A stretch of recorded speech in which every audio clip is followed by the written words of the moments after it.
Olá, seja bem-vindo ao canal Jesus Cristo Esperança Nossa. Meu nome é Augusto. Hoje eu quero iniciar aqui uma série de sermões no livro do profeta Abacuque. E para isso, nós vamos ver na palavra de Deus o primeiro capítulo do livro do profeta Abacuque. Então, Abacuque, capítulo 1, os versículos de 1 a 11, que dizem o seguinte: Sentença revelada ao profeta Abacuque. Até quando, Senhor, clamarei eu e tu não me escutarás? Gritarei violência e não salvarás. Por que me mostras a iniquidade e me fazes ver a opressão? Pois a destruição e a violência estão diante de mim. Há contendas e o litígio se suscita. Por essa causa, a lei se afrouxa, a justiça nunca se manifesta, porque o perverso cerca o justo. A justiça é torcida.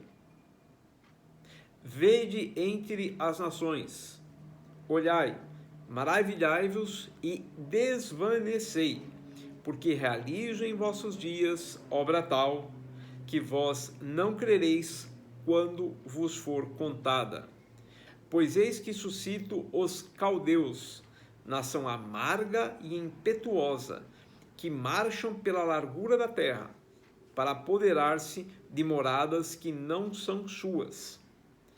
Eles são pavorosos e terríveis, e criam eles mesmos o seu direito e a sua dignidade. Os seus cavalos são mais ligeiros do que os leopardos, mais ferozes do que os lobos ao anoitecer. São os seus cavaleiros que se espalham por toda parte. Sim, os seus cavaleiros chegam de longe, voam como águia que se precipita a devorar. Eles todos vêm para fazer violência. O seu rosto suspira por seguir avante. Eles reúnem os cativos como areia. Eles escarnecem dos reis. Os príncipes são objeto do seu riso. Riem-se de todas as fortalezas, porque, amontoando terra, as tomam. Então, passam como passa o vento e seguem. Fazem-se culpados estes, cujo poder é o seu Deus. O profeta Abacuque é muito importante entendermos o momento da história do povo de Judá em que ele viveu, para compreendermos melhor o texto do seu livro. Vejam bem, depois de 31 anos de um governo que era temente a Deus, um governo reformador sob o rei Josias, ali por volta dos anos de 640 a 609 a.C., o reino de Judá passou a viver tempos muito sombrios. O primeiro sucessor do rei Josias foi Jeoacás. Ele governou durante muito pouco tempo, apenas 3 meses. Mas ele governou de uma forma opressiva, diferente do seu pai. E ele fazia o que era mal aos olhos do Senhor. Ele foi deposto pelo faraó Neco, foi exilado no Egito e foi sucedido por seu irmão chamado Eliaquim. Eu peço que você acompanhe a leitura em 2 Reis, capítulo 23, de 31 a 34. Nós vamos começar a contextualizar o período da história de Judá em que o profeta Abacuque viveu. Olhem o que diz o texto, 2 Reis 23, de 31 a 34.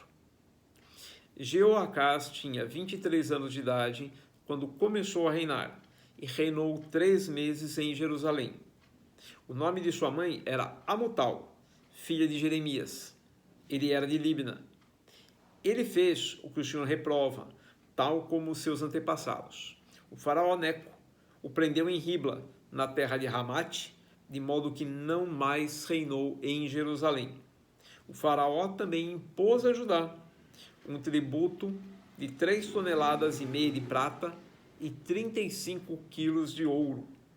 Colocou Eliaquim, filho de Josias, como rei, no lugar do seu pai Josias, e mudou o nome de Eliaquim para Jeoaquim, mas levou Jeoacás consigo para o Egito, onde ele morreu. Então vejam que uma potência estrangeira intervém no governo, na política do reino de Judá. O faraó do Egito depõe o rei Jeoacás e coloca como rei no lugar dele o seu irmão, também filho do rei Josias, Eliaquim, e muda o nome dele para Jeoaquim. E Eliaquim não foi melhor do que o seu irmão. Neco trocou o seu nome para Jeoaquim, colocou ele no trono de Jerusalém, onde ele reinou por 11 anos. Então aí a gente contextualiza mais ou menos do ano 609 até o ano 598 a.C. Só que durante 11 anos, o rei Joaquim se empenhou em fazer tudo o que era mal e reprovável aos olhos de Deus. Vejam na sequência o texto de 2 Reis, capítulo 23, a partir do versículo 35, que diz o seguinte: Joaquim pagou ao faraó Neco a prata e o ouro, mas para cumprir as exigências do faraó, Joaquim impôs tributos ao povo, cobrando a prata e o ouro de cada um conforme as suas posses. Joaquim tinha 25 anos de idade quando começou a reinar e reinou 11 anos em Jerusalém. O nome de sua mãe era Zebida, filha de Pedaías. Ela era de Rumá. Ele fez o que o Senhor reprova, tal como seus antepassados. Durante o reinado de Jeoaquim, Nabucodonosor, rei da Babilônia, invadiu o país e Jeoaquim tornou-se seu vassalo por 3 anos. Então ele voltou atrás e rebelou-se contra Nabucodonosor. O Senhor enviou contra ele tropas babilônicas, aramaicas, moabitas e amonitas para destruir Judá, de acordo com a palavra do Senhor pronunciada por seus servos, os profetas. E isso aconteceu a Judá, conforme a ordem do Senhor, a fim de removê-los da sua presença por causa de todos os pecados que Manassés cometeu, inclusive o derramamento de sangue inocente. Manassés aqui era um rei antecedente aí da sequência de reis de Judá. Pois ele, Manassés, havia enchido Jerusalém de sangue inocente, e o Senhor não o quis perdoar. Os demais acontecimentos do reinado de Joaquim e todas as suas realizações estão escritos nos livros dos registros históricos dos reis de Judá. Joaquim descansou com os seus antepassados, e seu filho Joaquim foi o seu sucessor. E na sequência, até o final do período do reinado de Judá, nós tivemos mais 2 reis, que foi este Joaquim e depois Edequias, que se mantiveram em rebelião contra o Senhor, até que veio a invasão final de Judá por Nabucodonosor, rei da Babilônia. Nós vamos ver esse finalzinho, esse trechinho, em um outro texto da Bíblia, que está em 2 Crônicas, no capítulo 36, os versículos de 9 a 21. Esse texto contextualiza de uma forma muito especial a destruição final do reino de Judá. Vamos prestar atenção nessa leitura. Joaquim tinha 18 anos de idade quando começou a reinar e reinou 3 meses e 10 dias em Jerusalém. Ele fez o que o Senhor reprova. Na primavera, o rei Nabucodonosor mandou levá-lo para a Babilônia, junto com os objetos de valor retirados do templo do Senhor, e proclamou Zedequias, tio de Joaquim, rei sobre Judá e sobre Jerusalém. Zedequias tinha 21 anos de idade quando começou a reinar, e reinou 11 anos em Jerusalém. Ele fez o que o Senhor, o seu Deus, reprova, e não se humilhou diante do profeta Jeremias, que lhe falava como porta-voz do Senhor. Também se revoltou contra o rei Nabucodonosor, que o havia obrigado a fazer um juramento em nome de Deus. Tornou-se muito obstinado e não quis se voltar para o Senhor, o Deus de Israel. Além disso, todos os líderes dos sacerdotes e o povo se tornaram cada vez mais infiéis. seguindo todas as práticas detestáveis das outras nações e contaminando o templo do Senhor, consagrado por ele em Jerusalém. O Senhor, o Deus dos seus antepassados, advertiu-os várias vezes por meio dos seus mensageiros, pois ele tinha compaixão do seu povo e do lugar da sua habitação. Mas eles zombaram dos mensageiros de Deus, desprezaram as palavras dele e expuseram ao ridículo seus profetas, até que a ira do Senhor se levantou contra o seu povo e já não houve remédio. O Senhor enviou contra eles o rei dos babilônios, que no santuário matou os seus jovens à espada. Não poupou nem rapazes, nem moças, nem adultos, nem velhos. Deus entregou todos eles nas mãos de Nabucodonosor. Este levou para a Babilônia todos os utensílios do templo de Deus, tanto os pequenos como os grandes, com os tesouros do templo do Senhor, os do rei e os de seus oficiais. Os babilônios incendiaram o templo de Deus e derrubaram o muro de Jerusalém. Queimaram todos os palácios e destruíram todos os utensílios de valor que havia neles. Nabucodonosor levou para o exílio da Babilônia os remanescentes que escaparam da espada, para serem seus escravos e dos seus descendentes até a época do domínio persa. A terra onde habitava o povo de Judá, desfrutou os seus descansos sabáticos. Descansou durante todo o tempo de sua desolação, até que os 70 anos se completaram em cumprimento da palavra do Senhor, anunciada por Jeremias. Então o profeta Abacuque, ele exerceu seu ministério durante o reinado de Jeoaquim, marcado por opressão, por violência, por injustiça, por maldade e por perversão. E aí começa então o nosso texto do profeta Abacuque, dos versos de 1 a 4, do capítulo 1, o profeta ele descreve a destruição, a devastação, a injustiça que ele vê todos os dias e pergunta até quando Deus vai demorar a intervir. Notem que ele está no reinado de Jeoaquim. Então ele está mais ou menos no começo de um longo período de 22, 23 anos, em que a vida espiritual do povo de Judá vai se afundar em rebelião contra Deus cada vez mais. Olhem o que o profeta Abacuque diz no capítulo 1, nos versículos de 1 a 4. Diz o seguinte: sentença revelada ao profeta Abacuque. Começa o nosso texto. Até quando, Senhor? Clamarei eu, e tu não me escutarás. Gritar-te-ei, violência, e não salvarás. Por que me mostras a iniquidade e me fazes ver a opressão? Pois a destruição e a violência estão diante de mim. Há contendas e o litígio se suscita. Por essa causa, a lei se afrouxa, a justiça nunca se manifesta, porque o perverso cerca o justo e a justiça é torcida. Então aqui, quando ele fala de violência, quando ele fala de destruição, ele está falando de uma situação de corrupção generalizada no reino de Judá, sob o reinado de Jeoaquim. Então notem bem que ele ainda não chegou na época da destruição promovida pelo rei Nabucodonosor da Babilônia. O que ele está questionando é a corrupção generalizada de todo o povo de Judá. E aí Deus começa então a responder, na sequência, ao questionamento do profeta Abacuque.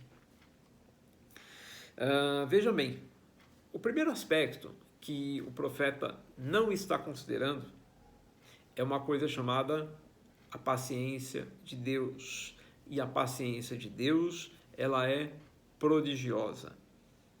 Eu vou mostrar aqui para vocês apenas 2 textos que se referem à paciência de Deus. Primeiro, o Salmo 86, verso 15, que diz assim: Mas tu, Senhor, és Deus compassivo e misericordioso, muito paciente, rico em amor e em fidelidade. Já no Novo Testamento, o apóstolo Pedro escreve na sua segunda carta, então, segundo Pedro, capítulo 3, versículo 9, diz o seguinte: O Senhor não demora em cumprir a sua promessa, como julgam alguns. Ao contrário, ele é paciente com vocês, não querendo que ninguém pereça, mas que todos cheguem ao arrependimento. Então vejam aí, meus irmãos, que a questão não é que Deus está omisso. A questão não é dizer que Deus está quieto e não vai fazer nada contra aquela injustiça e aquela opressão que o profeta vê todos os dias. A questão é que Deus é longânimo e paciente e, conforme o texto que nós lemos, ele enviava sempre os seus profetas e dizia: vocês estão andando no caminho errado, arrependam-se.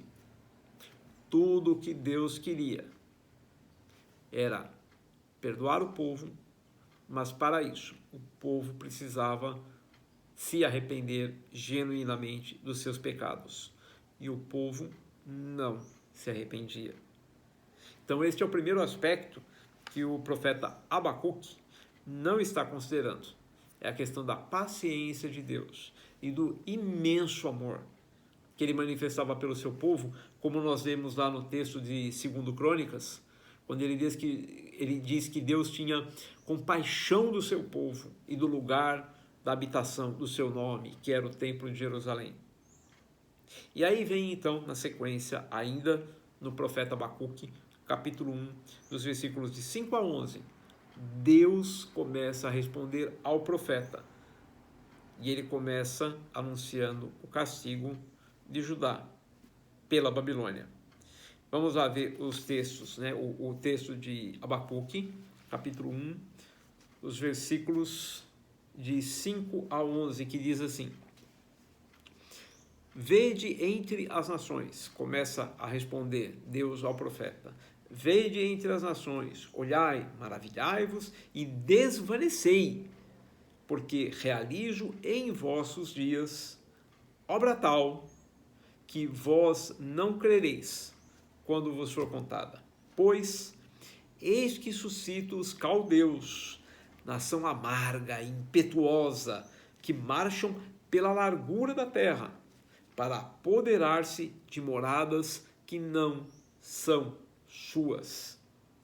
Eles são pavorosos e terríveis, e criam eles mesmos o seu direito e a sua dignidade. Os seus cavalos são mais ligeiros do que os leopardos, mais ferozes do que os lobos ao anoitecer. São os seus cavaleiros que se espalham por toda a parte. Sim, os seus cavaleiros chegam de longe, voam como águia que se precipita a devorar. Eles todos vêm para fazer violência. O seu rosto suspira por seguir avante. Eles reúnem os cativos como areia. Eles escarnecem dos reis. Os príncipes são objetos do seu riso.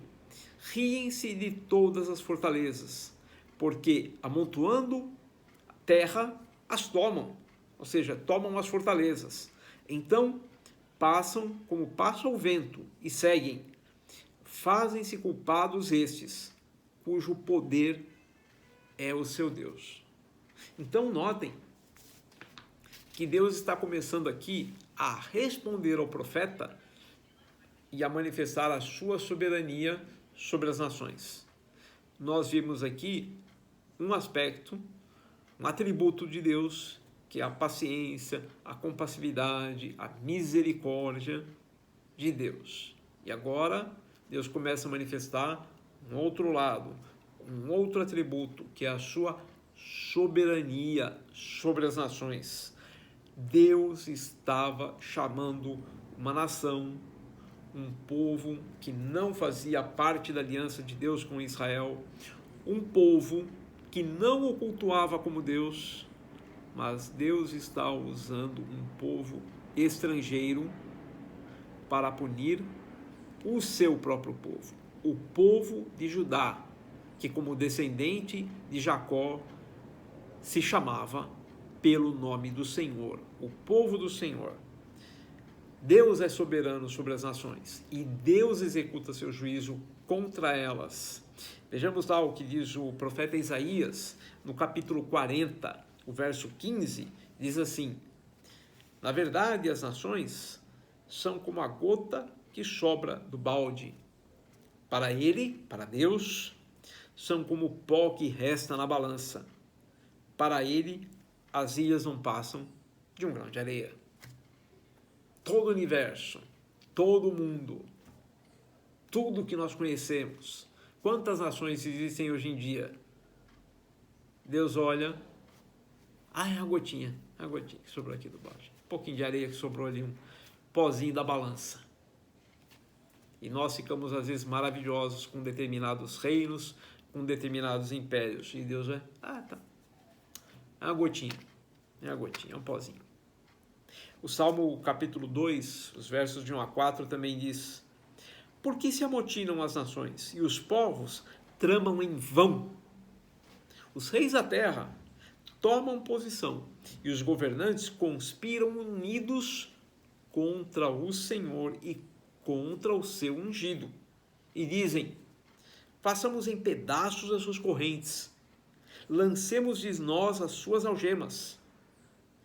Do seu trono dos céus, o Senhor põe-se a rir e caçoa deles. Por mais que o homem insista na sua rebelião contra Deus, a soberania de Deus e o poder absoluto de Deus sobre toda a criação e sobre todos os povos e sobre todos os homens permanece imutável. E Deus olha para a rebelião humana e se ri dela. Ainda no livro de Salmos, o Salmo de número 9, no versículo 20, diz assim: infunde-lhes terror, Senhor, saibam as nações que não passam de seres humanos, criados do pó por Deus. As nações que se vangloriam do seu poder, as nações que se julgam no direito de estabelecer a sua própria justiça e de impor umas contra as outras a sua vontade, dizendo: olha, esta é a lei e agora vocês vão seguir. Vejam o que fez, por exemplo, o faraó Neco, impôs um tributo a Judá. Vejam o que fez o rei da Babilônia quando a situação política ali naquele contexto do Oriente Médio se inverteu. O Egito perdeu o status de superpotência e a Babilônia subiu a esse grau de poder e invadiu Judá. Vejam que é justamente esse aspecto que o profeta Abacuque diz no capítulo 1, no versículo 7, quando ele fala assim: eles são pavorosos e terríveis. Está falando dos caldeus ou dos babilônios. Eles são pavorosos e terríveis e criam eles mesmos o seu direito e a sua dignidade. Eles impunham contra as outras nações a sua própria vontade, dizendo: agora vocês são nossos vassalos e nós somos senhores de vocês. Deus está mostrando, Deus está respondendo ao profeta, dizendo: eu tenho sido paciente até aqui com o povo de Judá. O povo de Judá pegou a minha palavra e jogou de lado. O povo de Judá pegou os meus servos, os profetas, e ridicularizou.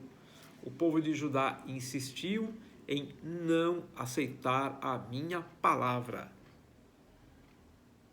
e continuou chafurdando na corrupção e na decadência espiritual.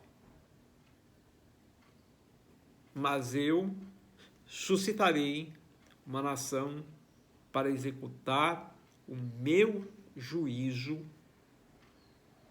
contra o povo de Judá. Deus, na sua misericórdia, muitas vezes, ele retarda a sua mão em castigar os ímpios. E, ao mesmo tempo, ele vai advertindo e procura chamar o homem ao arrependimento. E é por isso que, muitas vezes, nós vemos que Deus demora em castigar a injustiça cometida pelas pessoas. Não é isso que nós encontramos muitas vezes no nosso dia a dia? Injustiças aos milhares são cometidas em todo o tempo. E, no entanto, Deus vai tendo paciência, tendo paciência, tendo paciência. Ele poderia simplesmente, com uma pancada da mão, acabar com toda a impiedade. Mas ele chama o homem ao arrependimento. E o homem zomba de Deus. No entanto, nenhuma nação da terra pode opor-se à soberania de Deus.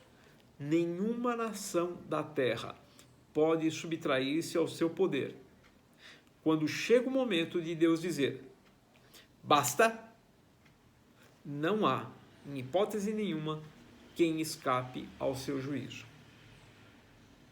Nós olhamos aí as nações. Cada uma segue o seu rumo. Vemos através dos jornais, se é que se pode confiar em jornais, mas enfim, vemos as notícias chegarem por todos os canais, por todos os meios, através da internet, na palma da mão, no nosso celular, no computador no qual nós trabalhamos nos nossos empregos.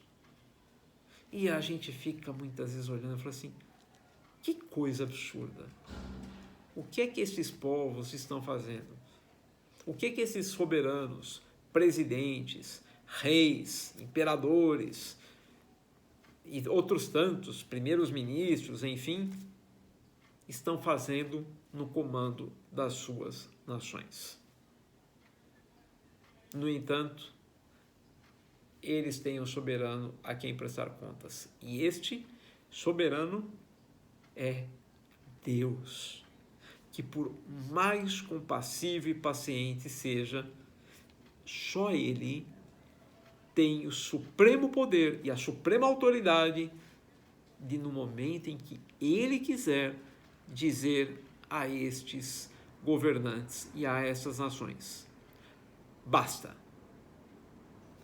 Para nós, fica a advertência do apóstolo Paulo, que está lá em Gálatas, no capítulo 6, no versículo 7. Não se deixem enganar. De Deus não se zomba, pois o que o homem semear, isso também colherá.